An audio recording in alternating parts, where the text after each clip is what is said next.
Hello guys, ఇప్పుడైతే మనమైతే ఈ నదిని అయితే దాటబోతున్నాం. ఈ నది అయితే చాలా లోతుకైతే వస్తుంది, మా కాళ్ళ దగ్గరికి అయితే వస్తుంది.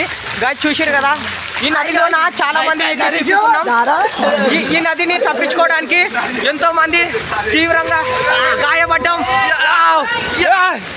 చూశారు కదా గాయ్స్, ఈడైతే పెద్ద చాలా అల్లరి చేస్తున్నాం గాయ్స్.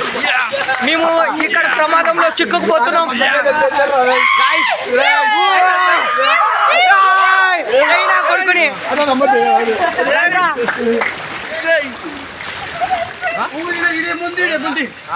గాయ్స్ చూసారు కదా, అందరైతే వదులుతారు. మేము చేసి అల్లరికైతే మామూలు చేయట్లేదు మేము అల్లరి. ఈ ఫోన్ కనుక పోయింది అనుకో వేసుకుంటారు మన ఇంట్లో. చూసారు కదా,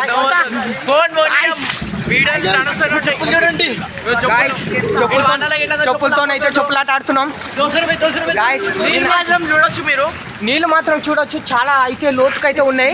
ఇది హైదరాబాద్ లోనే ఈ రోజు అయితే హైదరాబాద్ అయితే మునిగిపోయింది. చాలా ప్రమాదకరంగా ఉంది హైదరాబాద్ లో సిచ్యువేషన్. మీరు హైదరాబాద్కి అయితే రావకండి, ఎందుకంటే ఇక్కడ చాలా మునిగిపోతున్నాం మేము గాయ్స్. ఫోన్ ఉంది, మేము మునిగిపోయేలా ఉన్నాం, అందువల్ల కెమెరా ఆపేస్తున్నాం గాయ్స్. నెక్స్ట్ కెమెరాలో మళ్ళీ వస్తాం మీ ముందుకు, అంతవరకు చూస్తూనే ఉండండి డిస్కవరీ ఛానల్ గాయ్స్. చూసిరా, ఇల్లే మునిగిపోయినాయి. ఇక్కడ ఇల్లు అయితే చాలా మాత్రం మునిగిపోయినాయి, మొత్తం మునిగిపోయినాయి. ఇది మాకు న్యాయం కావాలి. న్యాయం గవర్నమెంట్ ఏం చేస్తుంది?